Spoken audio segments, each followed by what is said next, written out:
Hi, this is KG. I had reviewed this Dash Cold Brew Coffee maker a few days ago, and you can check out that review video here at the top. I had promised to do a comparison of the cold brew produced by that Dash to a traditional method of making cold brew. I do have the cold brew I made from the Dash that I kept in the fridge. That's this right here. That's the coffee that the Dash produced. And I'll be making the cold brew, the traditional method, and then compare the taste of both, doing an A/B testing of taste.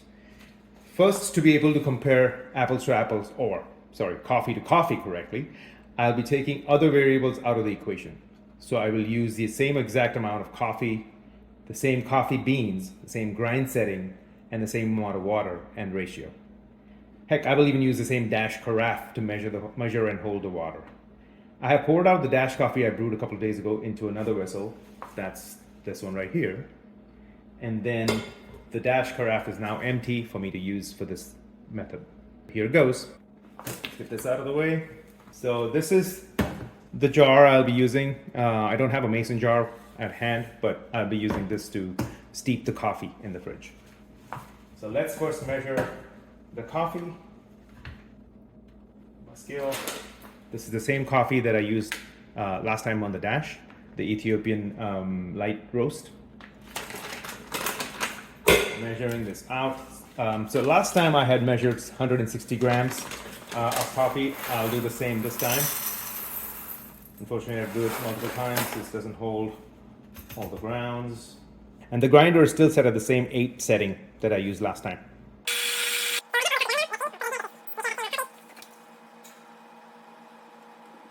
So here we have all of the coffee. Almost exactly, it's a little over 162 grams of coffee. And now I'm gonna put the same amount of water in this same carafe that I used last time. That's 40 ounces of water. So here we go, same carafe, same amount of water. I'm just gonna pour it into this jar.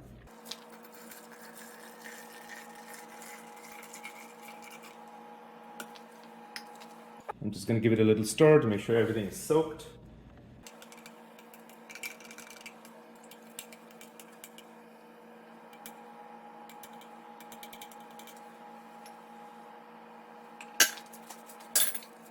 So there you go. I'm gonna put it in the fridge. Actually, I'm gonna put it outside for about 6 hours, and then I'll leave it in the fridge for another 12 overnight. So for a total of 18 hours, and then we'll be ready to taste. And now I'm going to just pour this filtered into another container so that I remove all the oils from the coffee. So let's start. So I'm gonna take my regular pour over coffee filter here.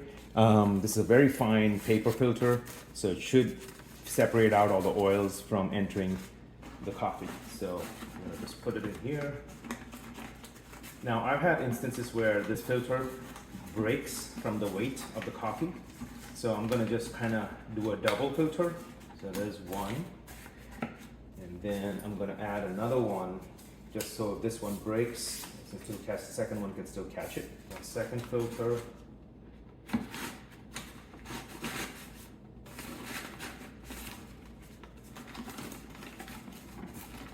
So as you can see, it's a little bit finicky, a little bit time consuming than the Dash brew method, but I want to see if there's any change in the taste of the coffee. And then of course I have my health concern also. So let's see, first of all, if there's any difference in the coffee. I'm just pushing this in so that it stays, and then I'm gonna hold this while I pour the coffee.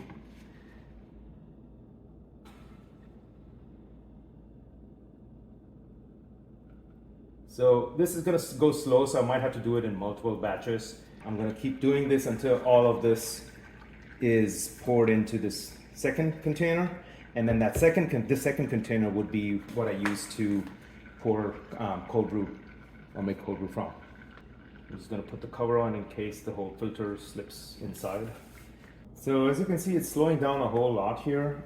It's probably because the outer filter is already clogged with all the coffee grinds that it's catching. So I'll probably swap out the inside filter after this is done to get the speed back.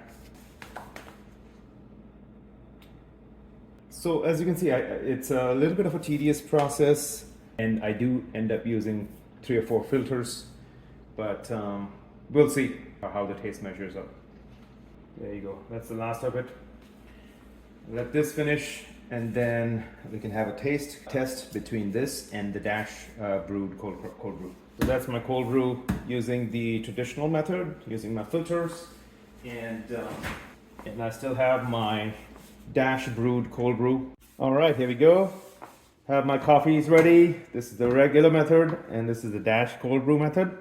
I already drank a bunch of this coffee yesterday and today, so I've got a little bit more left. Let's compare the taste. So I've got my glasses here with some ice in it.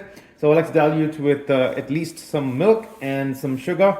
You could either put milk, water, or for sugar, instead of sugar, you could put honey, syrup to make it sweetened. These are both concentrates, so you definitely have to dilute it. You could try it yourself. I mean, just for my personal taste, I'd like to dilute it a little bit. So here we go. So this is the regular method. Pour some here. I'll pour the exact same amount in both glasses just to compare.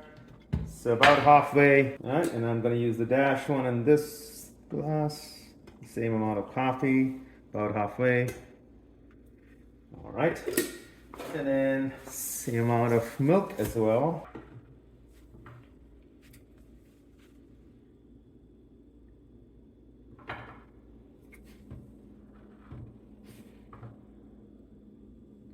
All right. I'm going to add some sugar.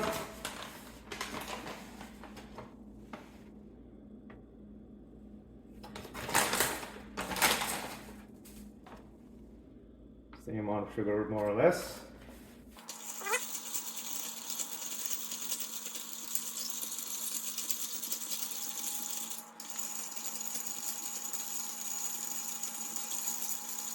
All right, here we go. Ready to sip. Taste this one first.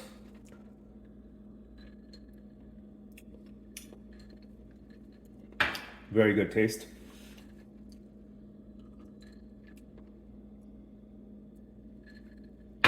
Very close. I have to admit, they're very, very close. I think this is just a little bit, I guess, for lack of a better word, cleaner. I can actually taste some of the coffee flavors. This one is a little bit more subdued, but still very good. So there you have it. My personal taste, just because I can taste a little bit nuanced flavors of the actual coffee bean, as was mentioned on the bean packaging. In this one, better, even though it's a little bit finickier method of making it. I'm sure there's I can improve upon the method of making this, but it is free of cost, or very little cost rather. Just costs you basically a mason jar or some kind of jar that to hold the coffee, and another one to pour the filtered version into. Whereas the Dash obviously costs $150, or you can find it on sale sometimes for $130. But taste is very similar, but I do like this. I do give this a little bit of an edge over the Dash. Definitely. Both are very good. Dash Cold Brew review was also the health concern about filtering out some coffee oils, which was not possible on the Dash, just straight out from the Dash into the carafe. But with this, I used my coffee filter, which should filter out all the coffee oils. Now, what did occur to me just this morning was also maybe the coffee that was brewed into the Dash, or from the Dash rather, into the carafe. I could potentially try to filter that using the same filter paper as well into another container to see if that makes any difference in taste, and also might resolve the issue of the health concern that I had with the coffee oil slipping into the coffee. So that's something to keep in mind as well. But just from a taste perspective, just as is, just using the Dash system as is, and then the regular traditional method with the filter as is, I prefer just very slightly the coffee taste of the traditional method. So there you have it. I'll try to make some more videos with some other cold brew brewers in the future. So stay tuned for that. Thank you. See you next time.